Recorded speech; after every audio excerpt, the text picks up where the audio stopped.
It started like any other weekday afternoon. My wife, Emily, was tending to the garden in our front yard, a space she had poured her heart into, one that gave her peace while I was away on assignment.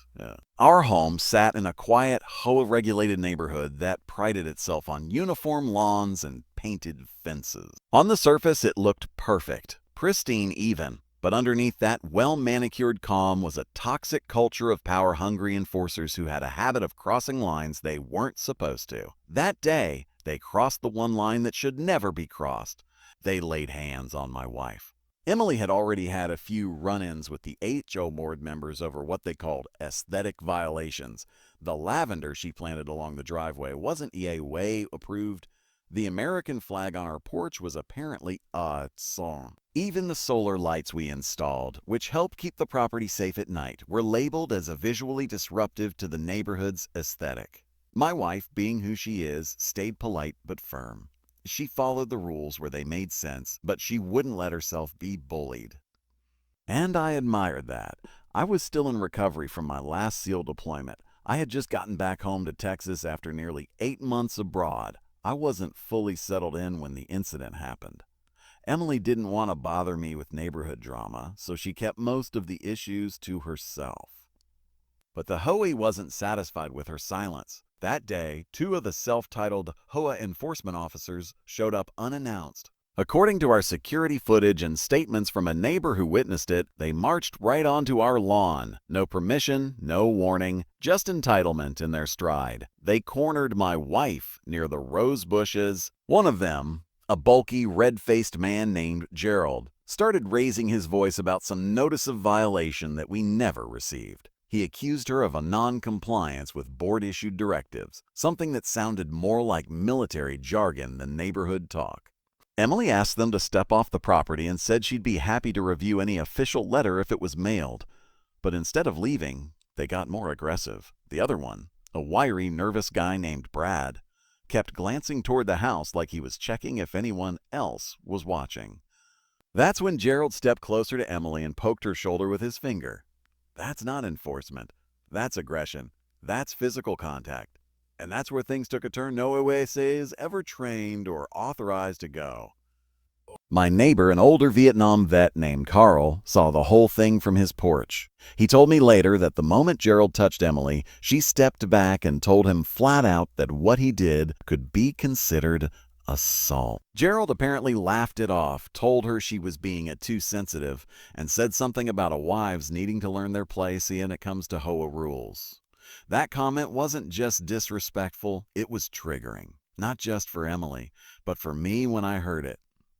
When I got the call from Carl, I was at a local VAA office. I drove straight home, replaying everything I'd been trained to do. Assess the situation, control my emotions, gather facts, protect the innocent. I'm not someone who acts on impulse. I've been trained to remain calm under gunfire, to make decisions when lives are at stake. But this wasn't a war zone. This was my home. My wife had been threatened and touched by people who held no real authority beyond what they'd imagined for themselves behind a podium in a community meeting room. Emily was shaken but calm. She was already writing down everything that had happened, saving video files from the security system, and gathering documentation. I was proud of her. And I was angry. Not the kind of reckless anger you see in movies, the cold, precise anger that comes from years of discipline and service. I wasn't going to barge into the HOA office and flip tables. That's not how we win. I was going to expose them properly, legally, and thoroughly. I wasn't about to let this go. Because when someone touches a Navy SEAL family, they don't just violate trust. They challenge the very discipline and resolve that defines us. There's a certain look people give when they think they've found someone they can push around, especially if that person is alone. It's the look of assumed power, fake confidence born not from strength, but from knowing how to manipulate weak systems. That's exactly the look those HOA enforcers gave my wife the day they stepped onto our property while I was away. They believed she was vulnerable. They saw a woman, alone, polite, non-confrontational, and mistook that for weakness. What they didn't know was that she wasn't just anyone's wife. She was a military spouse, the kind of woman who knows how to stay calm under pressure, hold her ground with dignity, and protect her family even when the odds are stacked against her. Hallway boards often operate like mini regimes. With their clipboards, violation notices, and Abby laws, they create the illusion of law. They thrive in neighborhoods where people are too busy, too tired, or too unsure of their rights to push back. And the enforcers in our neighborhood had developed a pattern. They'd show up when people were at work, issue fines for made-up violations, and intimidate homeowners who didn't fall in line. They preyed especially on young families and single women. My wife, unfortunately for them, fell into neither category. Emily had already earned their attention months before the incident. It began with a letter demanding the removal of a flower bed she'd built using reclaimed wood. Apparently, it violated a landscaping code buried deep in the Hey Joe Yay guidelines. She sent a formal appeal with pictures, design plans, and neighborhood feedback. She wasn't combative, just firm and clear. But that response didn't sit well with the board. They didn't want well-argued pushback. They wanted obedience. And when they didn't get it, they started escalating things in quiet but targeted ways. They began inspecting our property more frequently. Not formally, just drive-bys in a marked Toy golf cart, sometimes stopping to take photos. They left passive-aggressive notes on our door when Emily was home alone. One of them even made a remark about her having a lot of opinions for someone who doesn't attend board meetings. It was harassment, plain and simple, disguised as policy enforcement. And the reason they kept pressing wasn't because of solar lights or flowers. It was because they believed she was easy to intimidate. They had no idea who they were dealing with. Being married to a SEAL means understanding long absences, sudden deployments, and carrying the weight of two people while one serves the country. Emily had raised our kids, held down our home, paid bills, fixed leaks, fought with insurance companies, and even changed the brakes on our old truck when I was stationed overseas. She's not loud, but she's steel underneath. And most importantly, she's not someone who folds when a man in a name tag and clipboard starts raising his voice. That day, when they showed up on our lawn and began issuing threats about pending fines and escalation procedures, Emily didn't panic. She asked for their names, requested written documentation, and asked them to leave the property, which she had every right to do. But instead of complying, they doubled down. Gerald, the head enforcer, moved toward her in a way that clearly crossed a line. His posture was aggressive. His words were designed to intimidate. He kept pushing the narrative that she didn't understand the rules and said that without her husband present, they would proceed with corrective action. The implication was loud and clear. She was alone, so they could do whatever they wanted. That was their miscalculation. They assumed that the absence of a man meant the absence of resistance. They assumed that a woman standing alone on her porch with a clipboard in one hand and a toddler monitor in the other would eventually cave. But Emily didn't. She pulled out her phone and began recording. She calmly reminded them that our home security cameras were active. She repeated her request for written documents and informed them again that they were trespassing. When Gerald touched her shoulder, she didn't yell. She looked him in the eye and told him that what he just did constituted assault. That moment wasn't just about defending herself. It was about standing up to people who had grown used to unchecked authority. What they didn't realize in all their arrogance was that touching her didn't just trigger a protective instinct. It triggered an entire system of accountability, one that I would ensure kicked into gear the moment I got home. They had picked the wrong woman, and by extension, the wrong family. And while they might have thought they were operating under the radar, everything from that point forward would happen under a very bright spotlight. When I got home and reviewed everything, the footage, the notes, the witness statements, it became clear that what happened to my wife wasn't an isolated incident. It wasn't just one bad day or two Hawaii enforcers getting carried away. It was part of a larger pattern, a system built on fear, silence, and control. I've spent most of my adult life studying threats, both physical and psychological, and what I saw happening in our community mirrored some of the same behavioral structures we were trained to identify overseas. oppressive hierarchies that thrive not because they're right, but because people are too afraid to challenge them. The more I looked into it, the more disturbing the pattern became. I started with the obvious. I pulled up the HOA bylaws and enforcement protocols. They were vague in all the places that mattered, with language like at the board's discretion and a subject to interpretation by the enforcement committee. This gave them broad power to issue fines, restrict property modifications, and even deny appeals without providing written justification. That was red flag number one. Any system that leaves everything up to personal discretion is a system ripe for abuse. Next, I reached out to neighbors. I didn't go door to door like some kind of vigilante, but I started casually talking to people I'd seen around the block. A surprising number of them opened up almost immediately. One young couple said they had been fined for having unauthorized seasonal decor on their front porch. It was a small patriotic wreath they'd put up around Memorial Day. A retired school teacher said she had been cited twice for a failure to trim hedges to uniform height, despite having lived in the neighborhood for 15 years without issue before a new board president took over. One man, a widower in his 70s, told me he was threatened with legal action for placing a wooden ramp outside his home to help his disabled brother visit. All of these stories had the same tone. People didn't fight back because they didn't know how or because they feared retaliation. The HOA made the process deliberately confusing. Requests for documentation went unanswered. Appeal meetings were moved without notice. Some residents even claimed they were told not to speak about their disputes with other neighbors, as doing so could violate a neighborhood harmony policies. That phrase, "a neighborhood harmony," became something I couldn't get out of my head. It sounded innocent, almost noble, but in reality it was being used as a weapon, a silencing tool, a way to keep people isolated in their frustration so the board could continue unchecked. Then I dug into the financials. HOA are required to keep records of their spending and fines, but they rarely make those reports easy to access. It took a formal request, multiple follow-ups, and a not-so-subtle reminder of my rights under Texas property law before I got my hands on them.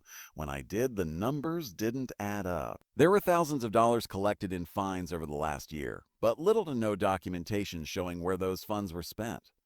Maintenance fees kept going up, but basic repairs, streetlight outages, potholes, broken fencing were still left undone for weeks or months. I flagged a few questionable expenses, including a landscaping contract that seemed to be awarded to a company owned by the board president's cousin. It was clear this wasn't just about enforcing rules. It was about control and, in some cases, personal gain. The people in charge weren't interested in community improvement. They were interested in power, small scale, petty power, but power nonetheless. And because most residents didn't want to make waves, the abuse kept rolling forward like a machine. Quiet enforcement. Silent suffering. One household at a time. As I pieced everything together, I realized that the incident with Emily was simply a tipping point. For too long, the board had operated like a private club, answerable to no one. But they had forgotten that rules, even tissue-8 rules, exist to serve people, not the other way around. And when those rules are twisted, abused, and used as tools to suppress instead of protect, it's not just bad management, it's corruption, and it needed to be exposed. When you serve as a Navy SEAL, you're trained to operate under extreme pressure, to assess threats quickly, and to act with discipline no matter the situation. Those instincts don't disappear just because you're back on U.S. soil, living in a suburban neighborhood with rules about mailbox height and lawn care. After the incident with my wife, after speaking with neighbors, reviewing the bylaws, and uncovering a trail of abuse and manipulation, I knew I couldn't just sit back and hope someone else would fix it. I didn't come home to fight another battle, but if the fight came to my family's doorstep, then I was more than ready to stand my ground. The first step wasn't physical, it was strategic. You don't walk into enemy territory guns blazing. You gather intel. You know who you're dealing with, what their weaknesses are, and how they operate when they think no one's watching. I built a file. It wasn't emotional, it was tactical. I documented everything. Timestamps, photographs, HOA letters, recorded statements from neighbors, security footage, and copies of bylaws marked with inconsistencies and vague enforcement clauses. I treated this like a mission because in many ways it was. A mission to take back power that had been wrongfully stolen from an entire neighborhood under the guise of a community standards. My goal wasn't revenge. It was accountability. These people had gotten comfortable, too comfortable, wielding authority that no one ever challenged. They thought no one would call their bluff. They thought fear was enough to keep people quiet. But when you've spent your life facing down actual threats, manipulative bullies in khaki polos and exactly rattle you. I had seen too much, fought too hard, and lost too many brothers in service to let a couple of paper tyrants think they could touch my wife and walk away clean. I started by filing a formal complaint against the individuals involved in the confrontation with Emily. I submitted it to the HEO board directly, not by mail, not by email, but in person, during an open board meeting. I read every word of the complaint aloud, while the rest of the neighborhood sat quietly, unsure what to expect. I wasn't loud. I wasn't hostile. I was methodical, respectful, and clear. I presented the footage. I quoted the bylaws. I asked for accountability. And then I sat down and let the room absorb what they'd just heard. The enforcers didn't expect that. They thought we'd just get mad, maybe shout, and then disappear like others had. But when you're trained to lead men into battle, you don't rely on emotion. You rely on precision. My complaint forced them to go on record. The board couldn't dismiss it quietly because the whole room had witnessed it. And once you open the door to public scrutiny, you can't just close it again when things get uncomfortable. Then I made my next move. I started organizing quietly with other neighbors. I didn't ask them to protest or pick fights. I asked them to share their stories. I created a secure folder where they could upload documentation of fines, correspondence, and appeals. I compiled everything into a single comprehensive report, one that showed a clear trend of selective enforcement, harassment, financial mismanagement, and procedural violations. It wasn't just a story about my wife anymore. It was a full-blown investigation into how the board had been operating behind the scenes. Once I had enough, I consulted an attorney who specialized in HOA abuse cases. I didn't tell the board I had legal counsel, not yet. Instead, I kept attending the meetings, asking polite but pointed questions, requesting financial disclosures, and invoking rights granted to every homeowner under Texas HOA law. The more I pushed, the more cracks began to show. Board members started avoiding questions. Enforcers stopped doing their aggressive drive-bys, and the neighborhood began to change. Not overnight, but noticeably. By staying composed and strategic, I was able to turn the tide. I didn't need to threaten anyone. I didn't need to shout or escalate. I simply used the truth backed by facts and delivered it with the kind of clarity that can't be ignored. It was the same approach we used in high-stakes missions. Operate with purpose, move with intention, and never lose sight of the objective. Word started to spread faster than I expected. What began as a formal complaint and a few quiet conversations with neighbors had now grown into something much larger, a collective awareness. People who had once felt powerless started coming forward. Some approached me in person, others sent messages anonymously through notes left in our mailbox or via secure email. They shared details about threats, intimidation, and unexplained fines, many of which matched the same pattern I'd already uncovered. It was no longer just our story, it was a neighborhood-wide reckoning. And then something happened that changed everything. The local media picked up the story. It started with a small blog focused on housing issues and HOA abuse cases in Texas. Someone from the neighborhood must have tipped them off because they contacted me directly and asked if I was willing to speak on the record. I didn't hesitate. I laid it out calmly. The incident with my wife, the board's pattern of intimidation, the abuse of power, and the financial inconsistencies we discovered. I provided them with documentation and video footage, including the exact moment Gerald stepped onto our lawn and physically touched my wife while threatening her with fines. I didn't dramatize anything. I let the facts speak for themselves. The article published just days later, complete with screenshots, quotes, and a timeline of events. It got shared quickly, especially among local forums and HOA watchdog groups. It wasn't sensational, it was honest. But sometimes the truth, when presented plainly, hits harder than anything exaggerated ever could. Within a week, the local ABC affiliate contacted me for a televised segment. That was when everything really blew open. The HOA board had operated for years behind closed doors, emboldened by the fact that few residents ever showed up to meetings or pushed back. But now, their actions were being broadcast across the county. Viewers saw the footage of my wife standing firm on our front lawn while a grown man loomed over her, wagging his finger and stepping into her personal space. They heard her voice calm but unwavering as she asserted her rights. And they saw me, sitting next to her, explaining why this wasn't just about one family. It was about a system that had been broken for far too long. Following the news coverage, attendance at the next HOA board meeting tripled. Neighbors who hadn't spoken up in years were suddenly ready to ask hard questions. A group of elderly residents who'd been fined repeatedly for minor violations now had the courage to share their stories. One woman revealed she'd been threatened with foreclosure over unpaid fines that had never even been properly documented. Another man, a single father, said he'd been warned not to disturb the board with excessive complaints when he asked why his mailbox replacement request was ignored for 6 months. The pressure built quickly. The board, now under the microscope, started stumbling in public meetings.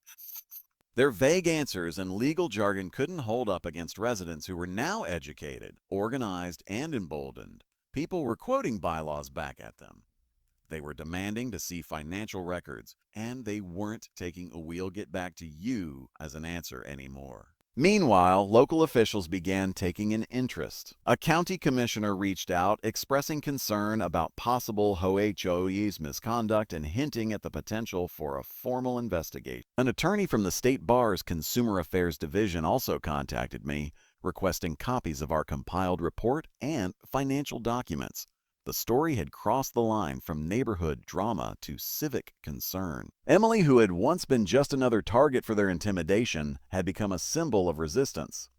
Her calm defiance and refusal to be bullied had inspired others. And the board members who once moved through the community with unchecked authority were now facing the full weight of public accountability. Their smug expressions at meetings were gone, replaced with the nervous politeness of people who know the world is finally watching. But this wasn't about vengeance. It was about making things right, not just for us, but for every resident who'd suffered silently, thinking no one would ever believe them or take their side. We didn't shout. We didn't break laws. We didn't fight dirty. We simply stood our ground, told the truth, and let the power of exposure do the rest. The media attention, the community unity, and the rising demand for transparency were all part of a larger shift, one that the board never saw coming. When you serve in the military, especially as a Navy SEAL, you learn the value of boundaries, physical, emotional, and moral. You're trained to respect them, to defend them, and to know exactly what to do when someone crosses one. So when a group of overconfident HOA's enforcers decided to target my family, they weren't just violating neighborhood bylaws or misusing their authority. They were disrespecting a principle I've lived by my entire life. You do not mess with someone's home or their loved ones.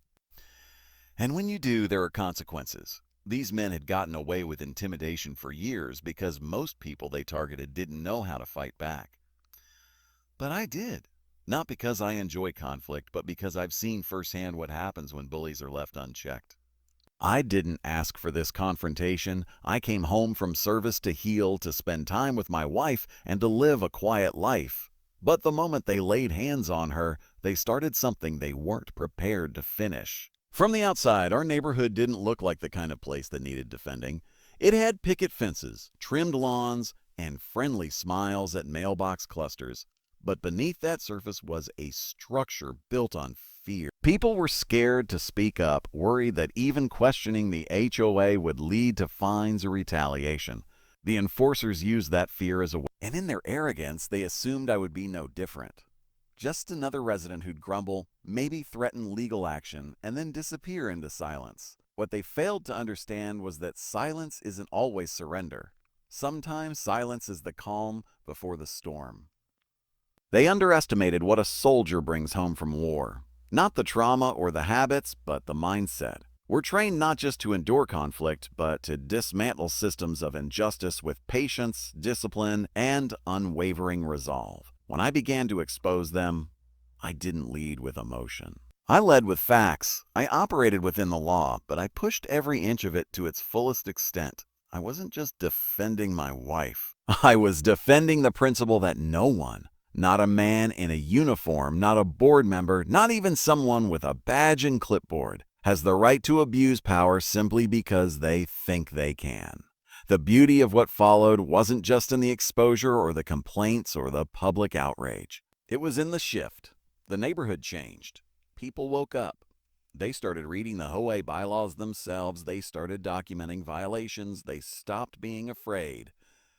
And for the first time in a long time, the board realized they weren't untouchable. But it wasn't just the neighborhood that changed. So did I. I realized that just because you've left the battlefield doesn't mean your duty ends. You don't stop serving just because you've hung up the uniform. Sometimes the fight is closer to home than you ever expected. And sometimes that fight isn't with foreign enemies or insurgents. It's with everyday bullies hiding behind paperwork and policies. My wife never once asked me to step in.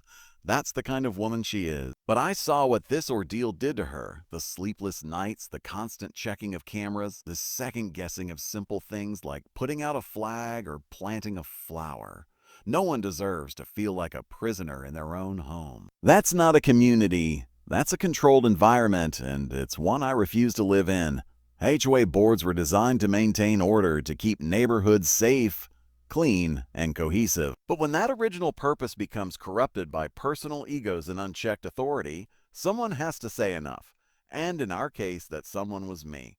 Not because I wanted to make headlines, not because I needed validation, but because it was the right thing to do. The board had mistaken quiet for weakness, formality for submission, and my wife's grace for fear. But they forgot something important. Zila families aren't built on fear. They're built on discipline, respect, and unshakable loyalty.